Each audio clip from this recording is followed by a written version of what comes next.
Hoy vamos a hacer una presentación de lo que es el curso.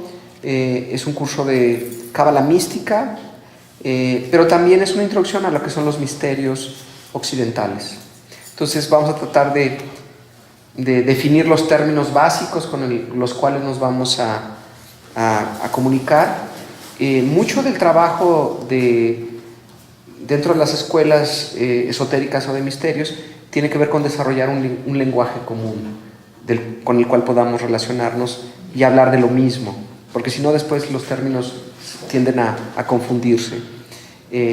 Así como en otras profesiones, no sé, medicina, ingeniería, hay términos muy especializados.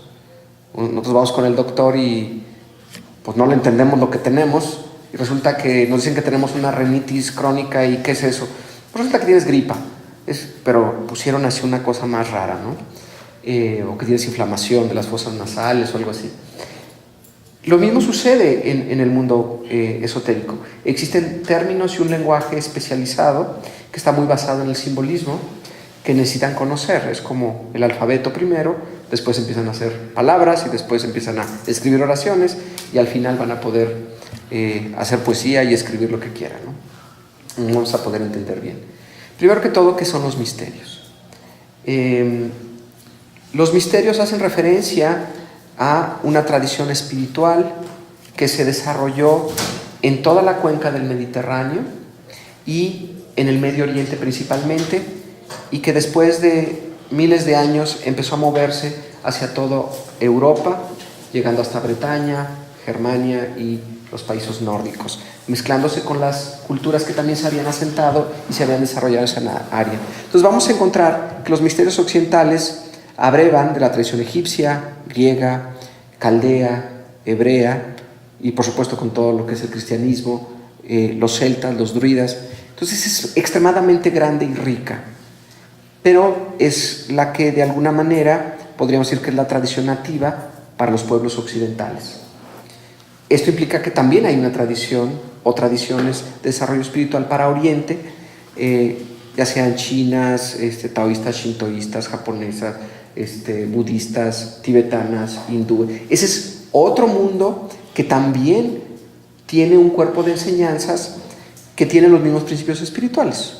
No es que una sea mejor que otra, simplemente está adaptada a la idiosincrasia, al contexto geográfico e histórico de esos pueblos, a diferencia de los de nosotros. En términos generales, diríamos que existen dos grandes tradiciones, oriental y occidental. Esta escuela es occidental, entonces nos vamos más por lo egipcio, por lo griego, por lo caldeo, hebreo, cristiano, lo que acabo de comentar, ¿sí? Que se van a dar cuenta que es muy familiar. Van a poder hacer muchas conexiones, ¿sí? Si la ciencia moderna dice que todo se lo debe a los filósofos griegos y al pensamiento griego, bueno, pues el ocultismo también le debe muchísimo a los egipcios y a los griegos y bueno, a los misterios. Así que los misterios van a hacer referencia a una sabiduría sagrada, van a hacer referencia a algo que se encuentra oculto y que pocos tenemos acceso porque no sabemos cómo entrar a esa parte. Los misterios no son una religión, aun cuando se habla de místicos en las religiones. Místico quiere decir aquel que pertenece a los misterios. En términos generales eso es. Los misterios son religiones.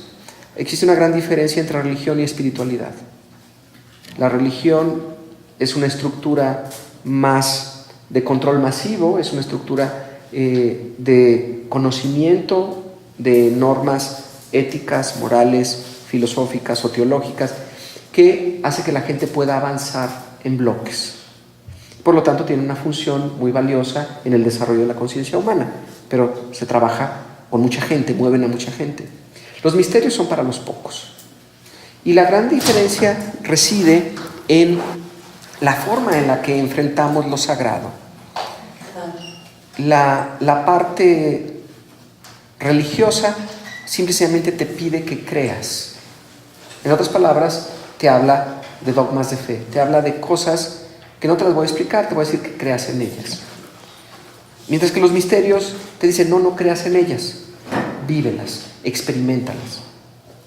Y a partir de ahí, tú vas a sacar tus propias conclusiones, vas a sacar tu propia, podríamos decir, concepción de la divinidad y de cómo es que te relacionas con la divinidad. Que a final de cuentas, eso es lo que nos interesa en cualquier, podríamos decir, en cualquier sendero de desarrollo espiritual, sea el que sea. Buscamos tener una relación entre aquello que es trascendente, aquello que se entiende como un poder creativo y aquello que es humano, aquello que es terrestre y que de alguna manera tiene una connotación muy, muy particular para nosotros en la vida. Los seres humanos somos seres en relación y esta es una cosa muy importante. Esta definición de seres en relación implica que nosotros nos desarrollamos en función de los demás, en la medida en que nos relacionamos con los demás. Van a encontrar en este sendero esta idea de maestros de sabiduría, de sabios, de personas que de alguna manera han ido a esos misterios, han conocido esa realidad superior o trascendente y después han venido a enseñarla a los hombres. Y hay una especie de mistificación donde vemos a estos grandes hombres y mujeres como de alguna manera superiores, como personas que han alcanzado un grado espiritual mayor. En la iglesia le llaman santos, ¿sí? Dentro de los misterios se llaman iniciados, aquellos que han iniciado conscientemente el sendero de unión con su divinidad, establecer una relación diferente. Así que nosotros tenemos que aprender a relacionarnos como ellos lo han hecho. Ellos han dejado un camino que podemos seguir. No es el único, pero cuando menos han trazado mapas que podemos seguir y avanzar hasta cierto punto. Pero al final, la última parte del sendero es nuestra. Ese es un sendero muy personal. Esto implica que aún estos grandes maestros de sabiduría no pueden hacer por nosotros lo que únicamente nosotros podemos hacer, que es conocernos a nosotros mismos. Y esa es la máxima de los misterios. Se dice que en los grandes misterios de Eleusis, que eran los misterios de la Gran Madre Divina, a la entrada del pórtico del templo había una frase en griego que decía gnotis euton, que quiere decir conócete a ti mismo. Y al salir del templo había otra frase que decía y conocerás a Dios. Eso es una cosa muy interesante, porque nos está diciendo que la divinidad yace en nosotros, pero que tenemos que aprender a buscarla, descubrirla y permitir que la divinidad obre a través de nosotros.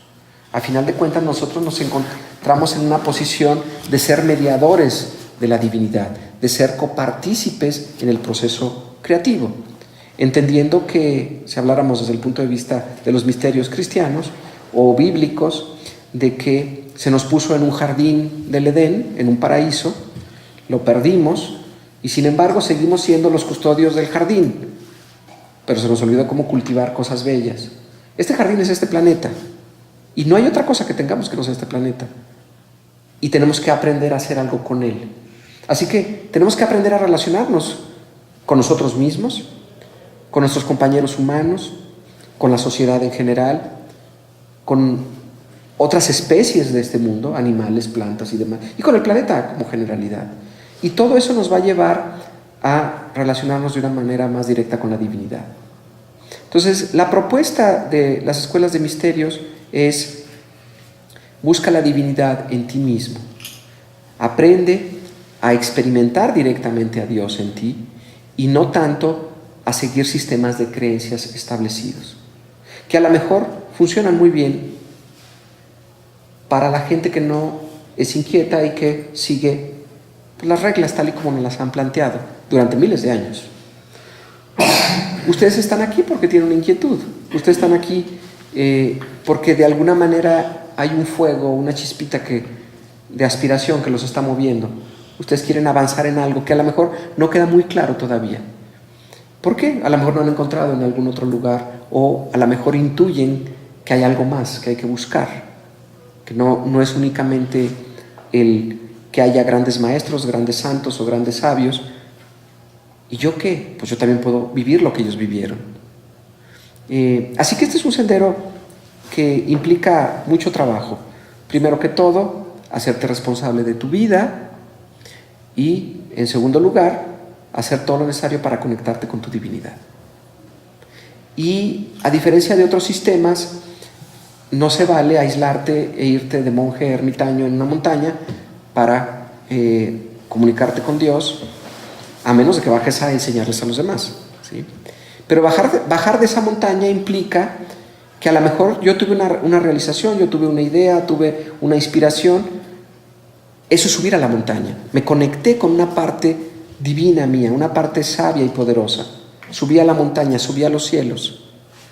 Y después tengo que bajar. ¿Y qué hago eso con mi vida cotidiana? En otras palabras, los misterios, y la Cábala específicamente, es una tradición eminentemente práctica. Es hacer monedas visibles, es hacer las experiencias espirituales obras de vida. Porque ¿de qué sirve ser un ocultista, yo les digo un ocultista de escritorio o de biblioteca, y sabes todo, entre comillas, porque lo has leído en libros, pero realmente no lo aplicas en beneficio de los demás? En Cábala se dice que nosotros recibimos bendiciones divinas cuando subimos a los cielos, y en Cábala eso se le conoce como luz de sabiduría, Ur Ojokma. Pero esa luz de sabiduría no sirve a los demás a menos que la compartamos. Y cuando la empezamos a compartir, los cabalistas le llaman luz de compasión o luz de misericordia. Y se da un proceso en el que a través del amor yo ayudo a que otro experimente también la divinidad. En este sentido, lo que ustedes van a vivir a lo largo de este curso implica esa búsqueda de quiénes son ustedes, qué están haciendo aquí, hacia dónde van, que son las preguntas trascendentes, y por sobre todo, cómo llegar a la meta. Y en ese viaje se van a cambiar, va a haber cambios, va a haber transformaciones, pero esas transformaciones deben llegar a su vida. Y hago nuevamente el énfasis, tienen que llegar a sus a sus relaciones interpersonales. Porque puedes ser un gran sabio cabalista y estar peleado con tu hermano, con tu mamá, tu esposa o tus hijos, y no hablarles y ser soberbio y no querer llegar a un acuerdo o ceder o yo no sé qué. Entonces, realmente el desarrollo espiritual está en la medida en la que me relaciono de una manera bella, armónica y amorosa con todo, con el universo en general. Empezando con lo más esencial, que es, soy yo mismo. Yo me respeto, yo me quiero, yo de alguna manera, al conocerme, sé mis necesidades, sé mis deficiencias, mis carencias, pero también sé mis habilidades, mis potencialidades, mis capacidades, y las empiezo a desarrollar. Autoconocimiento va a ser como que la llave para este proceso de transformación positiva al que ustedes van a someterse a través de un curso. Van a estar recibiendo lecciones semanales a sus correos electrónicos. ¿Qué es lo que se pide de ustedes?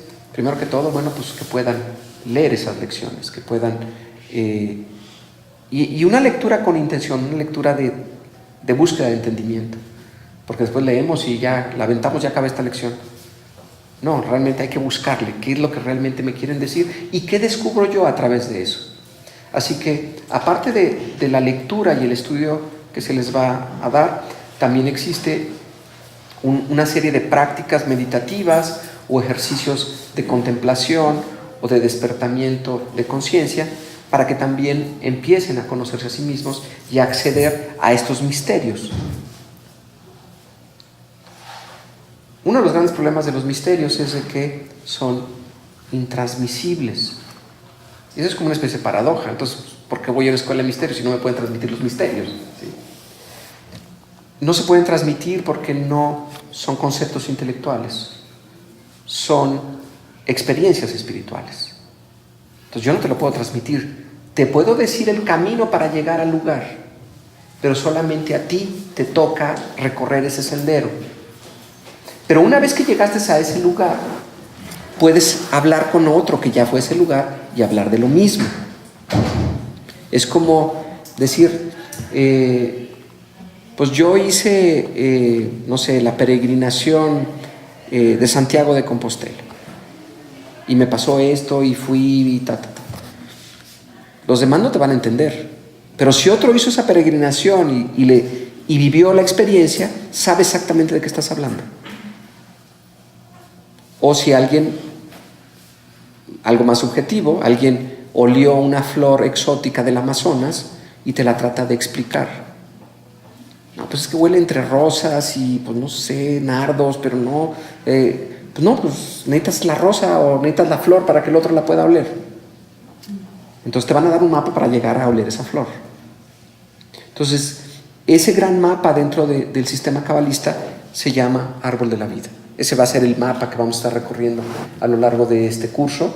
Y vamos a, primero que todo, aprender el mapa y después vamos a recorrerlo. El mapa y el territorio nunca son lo mismo. O sea, yo puedo tener un mapa de cómo ir de Guadalajara a México, pero otra cosa es aventar el viaje. O sea, yo puedo ver el mapita, pero eso no es haber hecho el viaje. Eso sucede mucho con el conocimiento intelectual. El conocimiento intelectual es muy bueno para crear mapas conceptuales, para estructuras o sistemas de creencia, pero eso no implica que yo haya hecho el recorrido, ¿sí? Sino he establecido una creencia, es todo. Y la creencia es muy útil, pero por otro lado también porta una especie como de maldición. En el momento que yo desarrollo una creencia, he renunciado a saber más sobre aquello que creo. Si yo creo que el hombre fue a la luna, pues ya no lo voy a buscar, fue a la luna, ya creo. ¿Por qué? Pues porque me lo dijeron, porque me lo contaron, porque cualquier cosa. Y ni me interesa porque ya está dentro de mi sistema de creencia, ¿sí? Cuando se refiere a la naturaleza esencial del ser humano, todos traemos creencias preconcebidas. Nos dijeron que somos así y asado, y dependiendo de lo que nuestros padres, la cultura, la sociedad, la religión y demás nos platicaron, hemos creado pues un conjunto de ideas que forman nuestra creencia. Pero realmente, ¿cuántos hemos puesto a prueba esas creencias? ¿Cuántos hemos ido en busca de eso que nos han dicho? De la verificación y la comprobación de eso. Bueno, pues ustedes están aquí porque van a ir a explorar eso. Van a ir a explorar una serie de creencias. Así que todo lo que les digamos, ya sea que dé la clase yo o alguien más, no se la crean de entrada. Lo tienen que sopesar y confrontar con la razón, con el intelecto, con el análisis. Tienen que darle podríamos decir, una duda razonable a lo que le estamos diciendo. O sea, no se lo crean todo. Porque como no les podemos platicar qué es la rosa o la flor esa que olimos, pues vamos a hablar a veces en metáforas o vamos a hablar a través de mitos o de imágenes simbólicas, porque es lo que la subconsciencia va a entender. La mente consciente y racional a lo mejor no lo va a entender. Entonces vamos a tener que utilizar una serie de historias, cuentos, paradojas, y a todo ese conjunto de cosas se les llama la tradición, que es algo incomprobable. Entonces, si alguien les dice, bueno, es que Moisés bajó de la montaña después de haber hablado con Dios con unas tablas de piedra labradas con 10 mandamientos, ¿cómo podemos verificar eso? ¿Es un hecho histórico real? No lo sabemos. Pero es una tradición. Y la tradición nos habla de algo. No, el hecho histórico no es lo importante, sino lo que está narrando la historia. Eso en la Biblia lo vamos a encontrar en todos lados. En el Antiguo y en el Viejo Testamento, ¿sí? Es importante no sé, saber que Jesucristo transformó el agua en vino, si fue un hecho histórico real o si es una metáfora. O sea, ¿qué es lo importante? El hecho histórico no nos dice nada, pero lo que es esa historia de transformación, nos dice mucho, porque habla de los niveles profundos del ser humano. Y así va a pasar en mucho de lo que vamos a platicar, porque son mitos, ¿sí? Mitos y leyendas que conforman una gran tradición. Entonces, la primera tradición es de dónde viene la Cábala. ¿Qué es la Cábala en términos generales? La Cábala es una tradición de desarrollo espiritual que fue desarrollada por el pueblo de Israel y que al paso de cientos de años, podríamos decir milenios, empezó a infiltrarse en todo el occidente del mundo y no nomás infiltrarse, sino influenciar en el pensamiento de los seres humanos. Lógicamente que como cualquier tradición tiene un aspecto de revelación divina y tiene un aspecto de aquellos que la reciben y la transmiten. Si me refiriera, por ejemplo, a la tradición griega, estaríamos hablando de Hermes Trismegistro, el gran maestro de los misterios griegos, que trajo el lenguaje, la escritura, la música, la ciencia, la filosofía. Era así como el gran maestro, él trajo todo, ¿sí?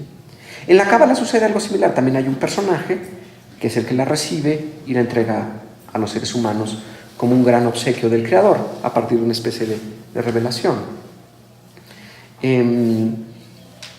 Vamos a encontrar que este personaje en la tradición es el patriarca Enoc. Enoc se entiende o se ve en esta tradición como el primer hombre que logra retornar a ese paraíso perdido, que logra retornar a la presencia del Creador. Y sucede algo muy, muy importante. Él subió a los cielos y el Creador se alegra de que uno de sus hijos ya retornó y le dice: Enoc, quédate aquí, quédate conmigo y disfruta nuevamente del paraíso que ya es tuyo. Y Enoc le dice: mi mayor gozo es estar ante tu presencia, pero mi mayor dolor es saber que mis hermanos allí en la tierra no pueden llegar a ti, no saben cómo retornar a ti. Entonces mi deseo, aun cuando yo quiero estar contigo, porque es un estado exaltado de beatitud y de bendición, es estar ahí abajo con mis hermanos para ayudarlos. La leyenda dice que a Enoc el Creador lo convierte en el arcángel más grande de todos, Metatrón, aquel que se encuentra más allá del trono, y él se le da el permiso de que enseñe la Cábala a los seres humanos.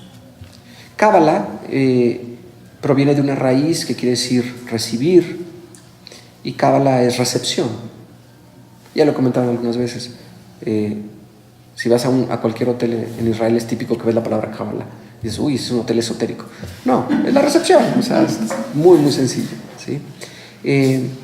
Ya desde el punto de vista místico, yo entiendo la Cábala como el arte de recibir y transmitir la luz divina. ¿Qué es la luz divina? Bueno, pues es el término que le damos a algo que no entendemos y que es la voluntad hacia el bien del Creador. Yo no sé qué es la luz divina, pero sé que cuando la experimenta el ser humano, la vivimos como bienestar. Nos sentimos plenos, nos sentimos llenos e iluminados de sabiduría, de salud, bendiciones. Así que tiene este aspecto de recibir, recepción, pero tiene un segundo aspecto, que es el otorgar. El que el otro también pueda beneficiarse y recibir esa luz de sabiduría. Pero cuando ya esa luz de sabiduría ya no la recibo, sino la otorgo, es cuando cambia de nombre. ¿Se acuerdan al principio que hablábamos de la luz de compasión o misericordia? Porque el amor fluye a través de mí y entonces lo puedo expresar al otro, ¿sí? Y en ese expresarlo al otro, alivio el dolor o el sufrimiento de los demás y ayudo a que el reino de los cielos sea aquí en la tierra. Y este concepto del reino de los cielos aquí en la tierra, pues desde el punto de vista del pensamiento teológico humano, es bastante moderno. Quien genera este nuevo paradigma en la teología es Jesucristo, cuando Él dice Malhut Shamaim, el reino de los cielos.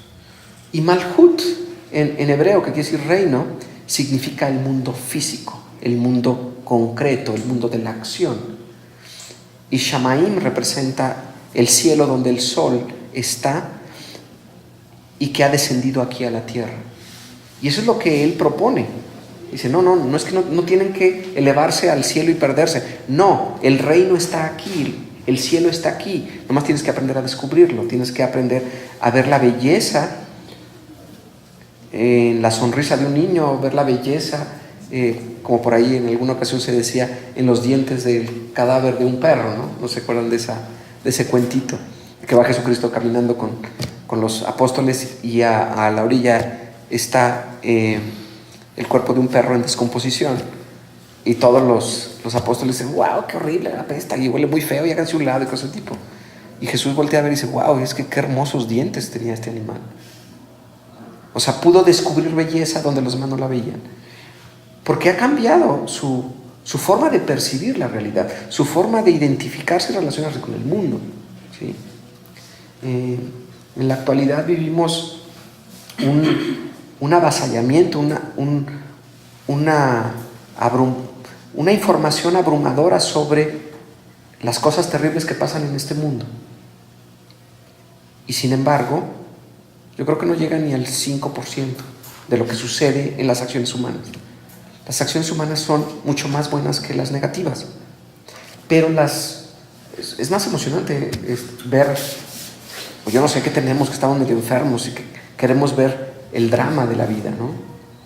Y las noticias, vean cualquier noticiero y se van a dar cuenta que el 95% de las noticias son negativas. Todas son así que, ¿qué onda? ¿Qué está pasando? Esa no es la vida. O sea, tienes que descubrir dónde está la belleza en la vida. Entonces sí, hay que buscar nuevas formas de relacionarnos, ¿no? Otra de las cosas importantes de las escuelas de misterios tiene que ver con el cambio de la conciencia. Y a lo mejor muchos de ustedes han leído, han escuchado o han visto ahí por el internet estos movimientos de que hay que voltear a la naturaleza, empezar a ver cosas diferentes. Hay quienes se hacen vegetarianos, hay quienes se dedican a cuidar animales, cuidar bosques, esto, lo otro. Estamos tratando de que el ser humano empiece a cambiar de una manera de relacionarse. Y cuando vemos ahora sí, literalmente miles de millones de habitantes de este planeta, pensamos que es muy difícil el cambiar la conciencia de todos. Sin embargo, uno de los grandes principios de estas tradiciones espirituales es de que no existe nada que esté desconectado, menos los seres humanos. Los seres humanos somos células de un gran organismo. Y existe una cosa que se llama masa crítica de conciencia. La masa crítica de conciencia implica a un número determinado de personas que han cambiado su conciencia, que genera una reacción en cadena y que de pronto cambia la conciencia de la totalidad. Y eso es lo que buscan las escuelas de misterios y todos estos grupos que buscan el bien para la humanidad y para todo este planeta, el generar una reacción de cadena en el que todos de pronto despertemos hacia una realidad superior. Por supuesto que esta es una idea revolucionaria, pero no es una revolución destructiva en el sentido de ir a atacar las estructuras sociales, culturales, políticas o lo que quieran. No. es muy agresiva desde el punto de vista que yo tengo que transformarme y tengo que cambiarme. Y eso, el cambio genera dolor. Hay una fricción dentro de nuestra psique. ¿Por qué? Porque hay una resistencia al cambio. Todo movimiento tiene una resistencia al cambio. Es una ley natural de la física. Si yo quiero mover cualquier cosa, la masa y el peso me va a evitar que lo mueva. Hay una resistencia. Y nuestra psique tiene sistemas de creencias y patrones que quieren permanecer, quieren estar pues, tal y como han estado durante muchos años. Así que no está tan fácil. Así que el reto que se les propone en este curso es el cambio. Ustedes decidirán qué tanto cambian. Siempre en cualquier curso de desarrollo espiritual, personal o cualquier otro tipo de curso formativo, nosotros obtenemos al final del curso lo que invertimos en esfuerzo y dedicación en ese curso. Así que nosotros consideramos a esta escuela una escuela de adultos. Aun cuando todas las lecciones les dice qué hacer y cómo hacer sus tareas, nosotros no vamos a estar detrás de ustedes. Les toca a ustedes. Van a tener que dedicar unos entre 5 y 10 minutos todos los días para trabajar su lección y su práctica. Realmente no es mucho. Conforme el tiempo pasa, se van a dar cuenta que pues, lo están disfrutando y a lo mejor le van a dar otros 5 minutos más. Entonces entre 15 y 20 va a estar más rico. Pero bueno, eso es parte de su trabajo. Esto lo van a registrar en un diario mágico, que básicamente nosotros les vamos a mandar a su correo electrónico un formato básico, pero ustedes lo pueden diseñar como quieran. Tienen que traer fecha, qué práctica hicieron, en qué lección van y cuáles fueron sus conclusiones y resultados de ese día. Es una lección por semana, así que van a trabajar esas ideas o esos conceptos durante una semana. Y al final, yo les recomiendo que el domingo o cualquier otro día descansen. Digan, bueno, pues hoy no voy a hacer nada. Claro, si quieren hacerlo, pues lo pueden hacer. Lo más importante es que establezcan un ritmo de trabajo como una especie de hábito. Y la forma más fácil es, en la medida de lo posible, estudiar y hacer sus prácticas a la misma hora y en el mismo lugar todos los días. Su subconsciencia inmediatamente va a agarrar ese mensaje y lo va a reproducir, porque es su naturaleza reproducir hábitos, patrones. Entonces se les va a hacer muy fácil. Al principio, a lo mejor si no están acostumbrados al trabajo meditativo, al trabajo personal, bueno, pues se les va a olvidar un día, otro día no. Bueno, pero van a ir agarrando hasta que de pronto va a ser como ir al gimnasio, ir a correr o ir a cualquier otro hábito. Van a empezar a hacer calistecnia con su mente y con su espíritu. Y se va a fortalecer y de pronto se van a empezar a abrir canales de percepción de esos mundos internos, de esa parte sabia y poderosa. Y van a poder accesar a cosas que no se imaginaban que tenían y que podían aplicar de manera práctica y concreta a sus problemas cotidianos. Entonces, sí, es un curso muy, muy práctico. Está dividido en 3 partes o 3 módulos. El primero es un curso de filosofía esotérica en el que les planteamos el menú de las escuelas de misterios, cuáles son las disciplinas más importantes. Así que vemos algo de alquimia, algo de astrología, algo de tarot, algo de cábala, algo de hermetismo y así sucesivamente. Después tenemos otro módulo de cábala mística, donde hacemos un viaje por todo el árbol de la vida, y otro módulo de cábala arcangélica, donde empezamos a relacionarnos con las jerarquías espirituales que están simbolizadas por esas, o que simbolizan estas fuerzas espirituales, y cómo relacionarnos con ellas. Así que va a ser un viaje interesante.